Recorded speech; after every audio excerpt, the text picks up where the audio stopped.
Hey YouTube, it's Cash. This is part 5 in my Lofi-Tape machine series. If you haven't seen the others, I'll put a link in the corner and in the description to the playlist. If you're into tape loops, then this video is for you. I'll be explaining how to make various kinds of tape loops with 8-track cartridges, which are Lo-Fi Gold. And I will show you how to add a speed control modification to a specifically unique device in the 8-track world. This is the Mego 2XL, and this may be my favorite Lo-Fi tape device so far. Mego is a toy company that also made the famously sought-after Muson synthesizer, which I'm also a fan of. The 2XL is a trivia and/or choose-your-own-adventure toy that utilizes the 4 stereo tracks in mono on an 8-track cartridge to navigate the listener through the various questions and outcomes in an ingenious way. Techmoan made a video about this in more detail, so I'll put a link in the corner if you're interested in that. I had a lot of fun experimenting with this device, so be forewarned that this video is a bit long. I'll put some timestamps in the description if you want to skip ahead, but like I said, I've included a lot of details, so I encourage you to watch the whole video. What makes this device special is that you can select between the 4 tracks, aka programs, at will. Standard 8-track players only allow you to switch them in order, from 1, 2, 3, 4, and then 1 again, but with this device you can select any track that you want. For example, you can record a single note or a chordal drone on each track and play the tracks like the keys of an instrument. I found 2 of these 2XL players. They run off of a unique power supply, which isn't too difficult to find if you need to replace it, but I always make sure it's plugged into the player first before plugging it into the outlet. Power supplies with 1/8" jacks like this can short out a little, which isn't a big deal, but these things are old, so it's better to be safe than sorry. I got 2 of these because I thought it would be fun to play DJ between the 2, and I also made a larger loop that can play through both players at once, which you'll see a bit later in the video. I wanted to add a speed control to the motor. I learned about these PWM DC motor speed controllers from Simon the Magpie. They are easy to install and they work great for slowing the speed of the motor. I also replaced the speaker with a 1/4" output jack. While you have it open, it's a good idea to clean the capstan and the playhead really well with rubbing alcohol because they get really dirty, and the cartridges will obviously play better. The cartridges that come with the 2XL have some fun synth sounds that are used to fill the time where you're making your selections. If you didn't know anything about this, you could be fooled into thinking that I've circuit bent a digital toy instead of slowing analog tape. Here's a bit of that with the Evil Filter by Death by Audio and the Organizer and Transmister by Earthquaker Devices. It is my time machine! Now!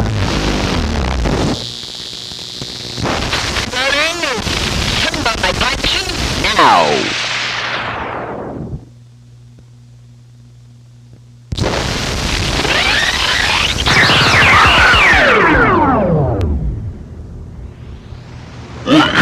Beautiful out. No rain. It's a beautiful day. How did this machine do it? I simply went backwards.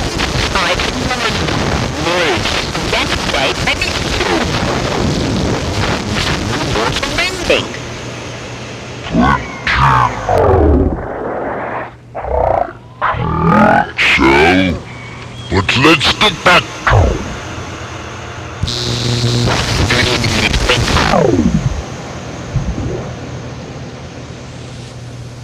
Okay, Captain, let's return to normal business.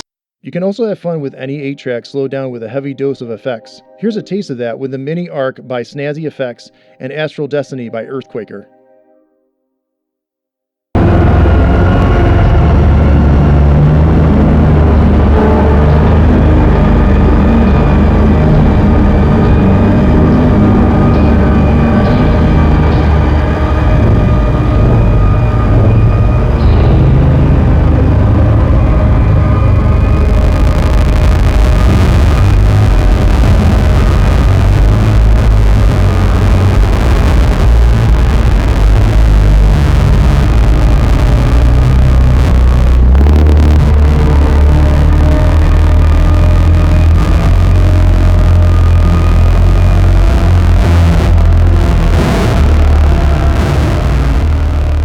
The unique 8-track player mechanism in these works really well, but it's not meant to be slowed down, so it can be touchy when slowed down too much.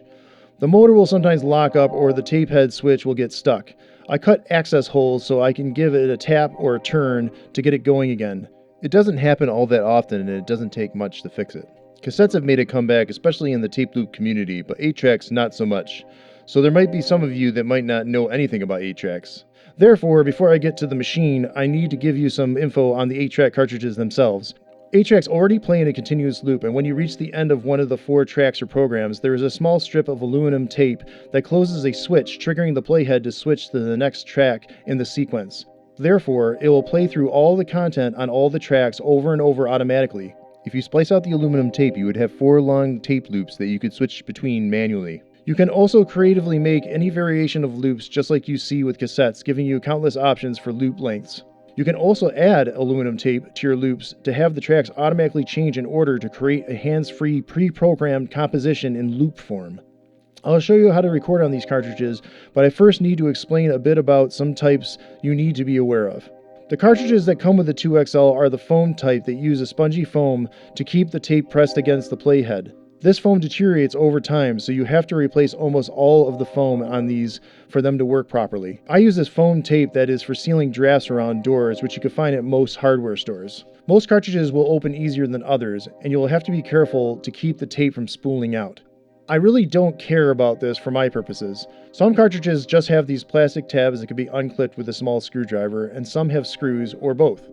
But cartridges that have these rivets are not meant to be opened, which I found out the hard way. You can record any cartridge, but if you want to make things easier, look for ones that have these springs so you don't have to replace the foam. A lot of RCA releases use this type of cartridge if you're looking for an inexpensive, re-recordable option. I don't bother with this most of the time, but if you want to erase the tape before recording, you can use one of these bulk tape erasers. Just make sure you slowly pass over the cartridge a number of times on each side.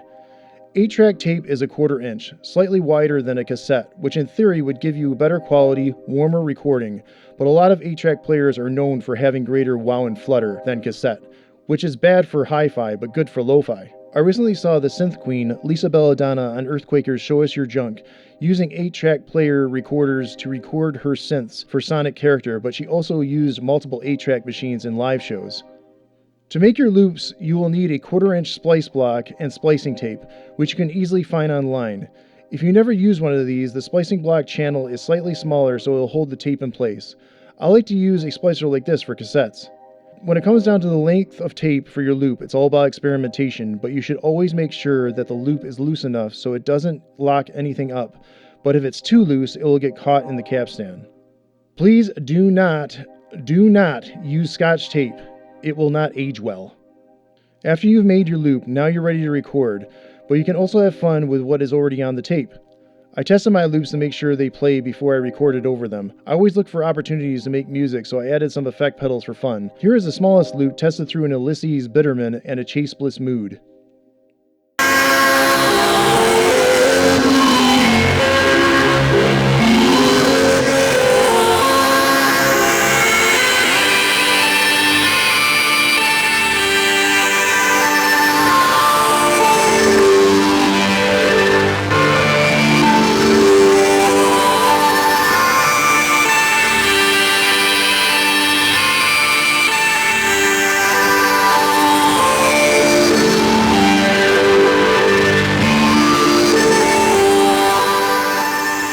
Here is my medium-sized loop tested through a Maris Autobit, moist by Magpie pedals, and a Pearl flanger.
This is my largest loop tested through both machines. I affected both outputs with my stereo Mod Rex by Electro Harmonix.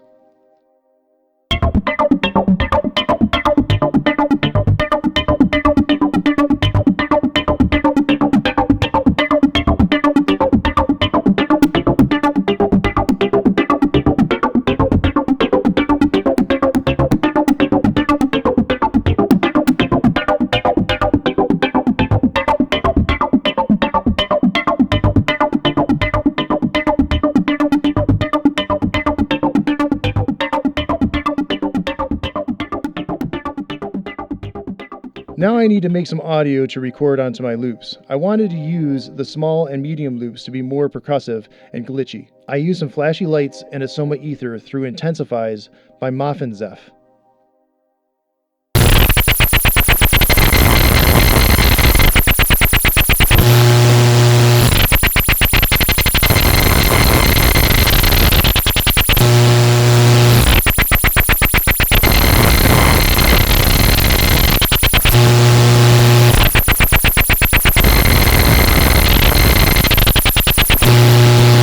I also added the drum section of my circuit bent first Sony tape player, played through my circuit bent Boss DS1. These two are part of a secret project, so subscribe and stay tuned for that.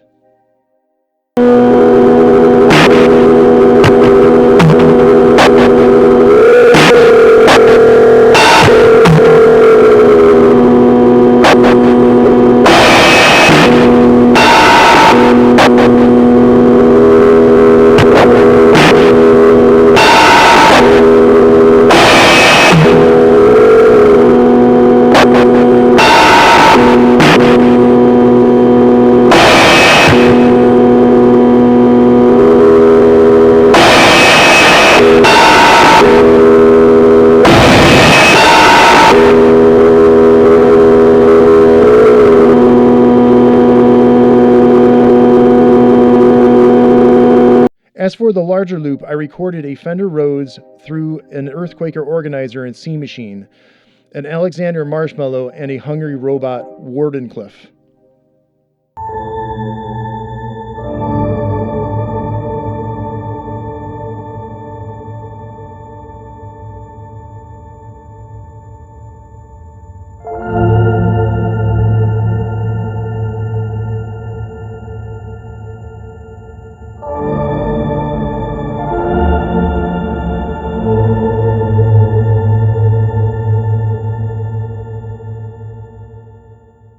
I also added the Bebot app through a Caroline Guitar Company somersault.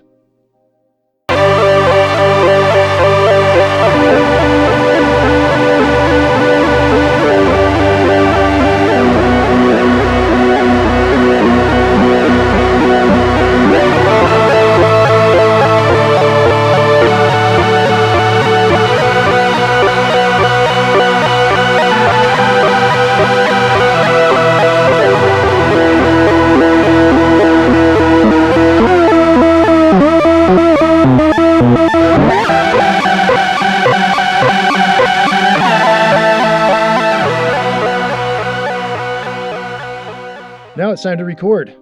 To keep this simple but still visual, I will show you how to record onto the medium-sized loop I've made. Here is the loop as is.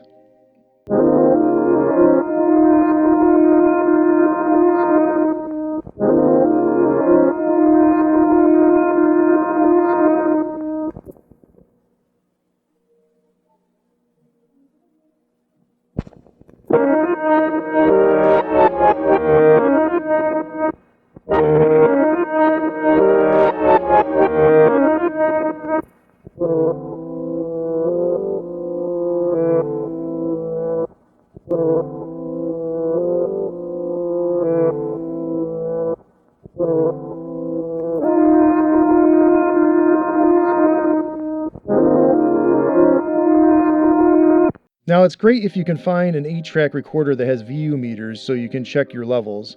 You can use the mic or line inputs. Send your signal and hold down the record button without the cartridge to adjust your levels. When you're happy with a level, then hold down the record button as you push the cartridge in. Now you're recording, and the record button locks in place until you pull the cartridge out to stop the recording. As a side note, I zip tied one of the 2 cartridges of the larger loop so you can pull the cartridge out, and I just made sure the tape was taut enough to not get caught in the machine.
Now it's time to play the loops with both machines. First, I use the small and medium loop together, no effects.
Last but not least, I will play the large loop through both machines. This is a delicate dance and you need to be careful if you want to try something like this yourself. If you like this video, please like and subscribe, and as always, thanks for watching.